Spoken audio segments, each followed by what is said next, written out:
Hey Bookies! Today we are going to go over some fantasy recommendations. So let's get started.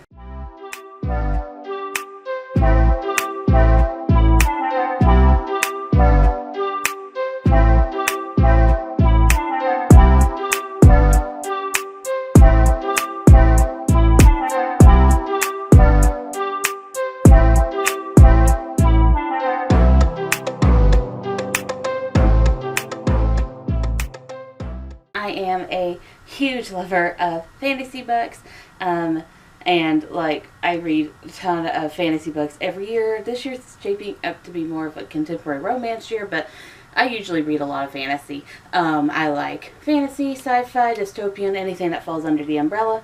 So this one's not going to go into sci-fi or dystopian recs because they get their own category with me because I'm a big nerd for those two. But I do have a couple of little subcategories of fantasy. And I would like to share that most of these, I'm going to recommend are stuff that I don't see read a lot. Some of them, I think 2 or 3, are ones that I do see a bit, not as much anymore, now that they're past their release date, but I do see them a bit. But for the majority of it, I tried to keep this to book recommendations that I don't normally see a lot in the book community. So without further ado, let's go. And this has no particular order. I don't know if editing Paige is going to put this in an order. I don't know. Depends on her mood. But anyways, the first book that I have is The Weight of a Soul by Elizabeth Tammi. This is a book about 2 sisters when one of them discovers the other has passed due to unfortunate circumstances and quite young.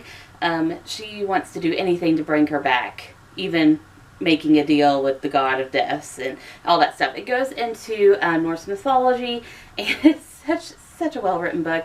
Elizabeth Tammi also has another one that I think focuses on Greek mythology called Outrun the Wind, or Outrun the Wind? I don't know, I'll include a picture of it here. Also really good, but this one is a fave of mine, and I hope to one day get a sequel of this one. The next book I have is Shattered Midnight by Dhonielle Clayton. Now this is book 2 in the Mirror series, the Mirror series. But you can read these out of order. This is the newest one that just came out. It's going to be offered by a bunch of different authors, and it's going to be fun.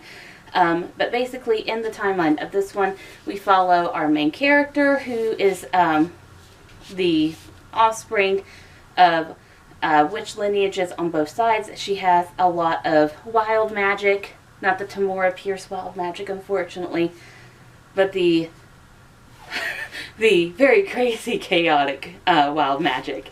And she is sent to go live with some family in New Orleans after she unfortunately kills someone in her in her former home state of New York.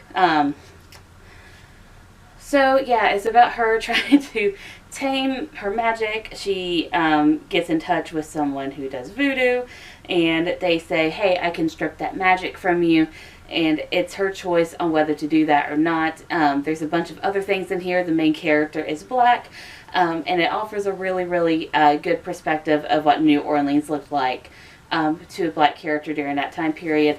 And I really, really liked this progression because the first character in the first series of this was white, and now we have a black character, and it's really, really cool, and I'm really excited to see what other authors. I've not looked because I like to be surprised about stuff like this. I'm really excited to see what other authors they bring and how they're going to tie different things into this overarching story, and if we're going to go back and forth in the timeline, because this is not a direct descendant of the first novel. She is like 4 or 5 generations off. But super good novel. Occasionally Disney hits with I'm just making a joke. Disney has some really good books in their publishing program. This is one of them. And they also have Disney twisted stories where they take a Disney princess story and twist it. Or I say Disney princess, but any Disney story, because they also did Hercules as well. But yeah, definitely check them out. Next up is House of Salt and I always get confused by this title. House of Salt and Sorrows by Erin A. Craig. This is a 12 Dancing Princesses retelling, and so this goes into the retelling realm of fantasy. And just like, like and dislike of 12 Dancing Princesses. This takes place in a manor that is like in the middle of this like lake, kind of like the atmosphere is like Erin A. Craig like does so good with atmosphere. It's like gray is what I can describe it as, gray. And I'm really sorry about that. I know that was not descriptive at all, but gray, it's gray atmosphere. And the main character, three or four of her sisters have already died. There's 12 of them. Their mother died in childbirth. And as the main character is contemplating all of this and what is actually going on, they discover something, I think in the graveyard. I can't remember where they discover. I have to reread this book, by the way. They discover a portal, and there's lots of dancing and stuff. Like, here's the 12 Dancing Princesses part where they discover this place, and there's dancing. They dance all night. They want to sleep all day, but they can't.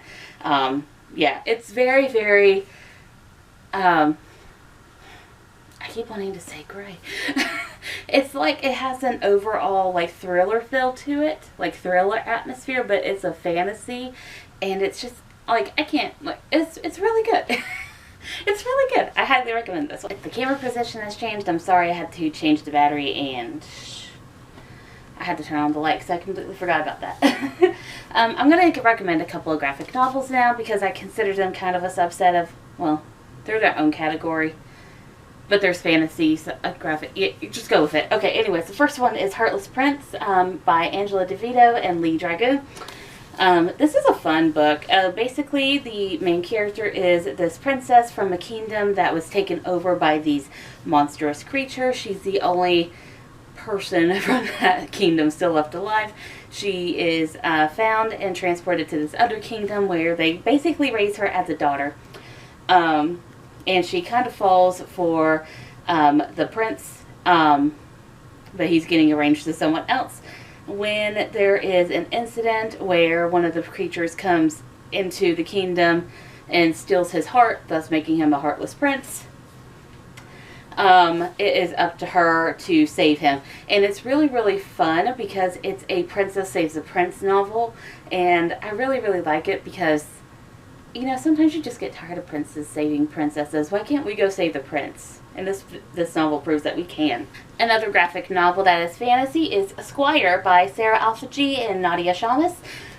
This is a book about our main character right here. She is considered a second-class citizen. There's a lot of classism and racism to her. And one day when she's trying to sell fruit to help make money for her family in the town, she sees an announcement for child soldiers in this ongoing war, and she signs up because she wants to do something else with her life. And then she gets initiated. It's her wanting to become the best soldier, but then she discovers what they're actually fighting, and if she should, because the people that they're fighting are actually her people. Oops, her people. There we go. Are actually her people. This is such a well done graphic novel, like one of my top reads of this year so far, and I absolutely love it. I highly recommend it to anyone. Next up that you might have heard of, but I don't see a lot of buzz about it, is Ash Princess by Laura Sebastian.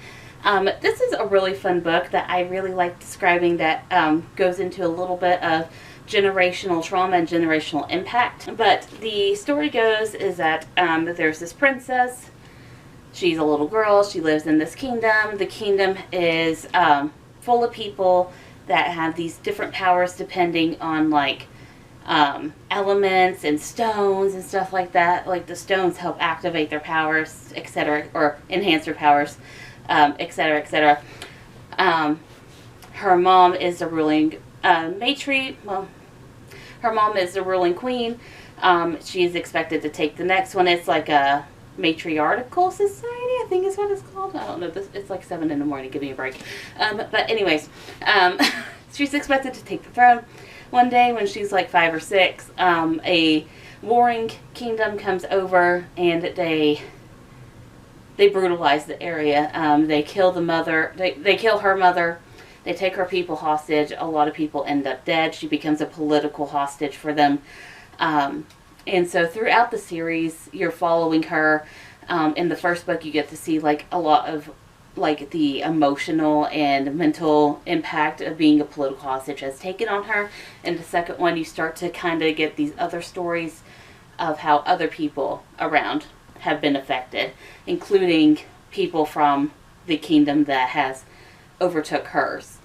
And it's really, really interesting on what that kingdom did in response to her kingdom, and just all of this stuff. And it comes down to basically her, who's a descendant of this war, and another person who is also a descendant of the war, and a third person who is also a descendant of the war. It's crazy. But it's a very, very well done series. Laura Sebastian writes really, really well done books. I highly recommend this. In that same vein, I'm going to recommend another Laura Sebastian book. This is not a Laura Sebastian stan account, but if she wants to drop a comment, I would be forever grateful because I really do like her work. It is Castles in Their Bones. This is the first book in a duology, I think, but I mean, like, it just came out in February. It's, look how thick this is. This is like over 500 pages. I read it in 2 hours. Or, no, I read it in right under 2 hours because I was in crunch mode. But this is a really, really fun and unique book. Basically, there is this kingdom, because Laura Sebastian likes kingdoms. There is this kingdom ruled by this queen, and she has 3 daughters. That I think she got helped me with Stardust. I don't know. It goes into it in the first page. That's not that important. But anyways, she has 3 daughters. Her kingdom, the Queen's Queendom. The Queen's Queendom is surrounded by these other kingdoms. The Queen is like, I got 3 daughters. I got 3 kingdoms I want to take out. Well, I mean, there's like 4 or 5, but 3 main kingdoms I want to take out. I think I'm going to use them. So she instructs them and trains them to be little assassins. So they are the villains of the story, and you're following them. But wait, when you get there when you follow them to the kingdoms, you find out that there are other villains there that are trying to go against them. And then there's a third set of villains that is like kind of on their side but kind of not. It's a villains versus villains versus villains book, and that's the way I've been describing it, and it's just it's full of chaos. I cannot accurately, well, like villains that's how you describe this book. But other than that, I really can't describe this book because there's just so much chaos energy in this, and it's great. It's just great all the way through. Definitely recommend. Another one that is kingdom-esque kinda is A Fire and Stars by Audrey Coulhurst. This is a fun book because this is, and it's very special to me, this is the first book I ever read with a sapphic romance, in any LGBT romance, and it's just, it started down there. That light was hurting my eyeballs. Whoop. So this is a very special book to me. In this book you have two female characters. One of them is a princess who, well, I mean, they're both princesses, but one of them is this princess from another kingdom. She is going to marry the prince of this kingdom. They're going to form an alliance. When she gets there, she meets the other, like his sister, the other princess of this kingdom, and sparks fly. It's just so cute, but so action-packed, and there's so much that goes on, and it's just, I can't wait to read the sequel, but it's in like one of the Jeffrey totes, and I can't find it. But I highly recommend this. This was my gay awakening. Okay, I think this is the last of the Kingdoms books. I'm sorry. But here's another book that involves a kingdom. You know, very stereotypical fantasy. Sorry. It's called The Nameless Queen by Rebecca McLaughlin. In this book, there's this tradition where the kings aren't kings by ancestral, you know, direct lineage, bloodlines, whatever. They are chosen by some sort of magic system, and it chooses the next ruler. So when the king dies in this book, the next person that's chosen is this queen, who's our main character, who is a teenage girl who is an orphan, and I think they describe her as a nameless, which I think is like a term for like orphans or whatever. I need to reread this book, obviously, but she is chosen. She gets the tattoo, and she is set off on this book full of, or on this journey full of court intrigue and political intrigue. There's a lot that goes on. And also, if you want a book that doesn't really involve romance, I cannot remember a speck of romance in this book at all. So if you're looking for that, here, I don't remember any romance at all, and I've put that in my review, so I'm pretty certain there's none. But wait, there's more. I also have Sky in the Deep by Adrienne Young, which is a Viking novel about this girl who gets captured by the warring Viking tribe, and she starts to see how things are their way, and there's this war between their two people, and through her and through this other guy, they start to realize that maybe they're not so different after all. It's such a really, really cute tale, and I made a video early on in this channel where I raved about it absolutely, and I said the Vikings. I fell in love with Vikings. I don't know why. I had a really, really hyperfixation on Vikings for a good bit because of that book. Next one up is Blood Scion. I recently talked about this book on TikTok and my blog and Instagram. But this follows our main protagonist, who is from this village. And there's this ongoing war going on against magic users, and she is one. When she gets drafted to be a child soldier, she has to hide it, and she has to choose who she can align with and who she can't. There's intrigue. There's a lot of stuff that goes on. This does deal with war. There's a lot about war in this one, but it's such a well done book. It's a fave. It's a forever fave. And last one that I'm going to talk about, because I'm running out of time to shoot videos for today, it is Girl, Serpent, Thorn by Melissa Bashardoust. This is a really, really cool book. It's a sapphic novel again.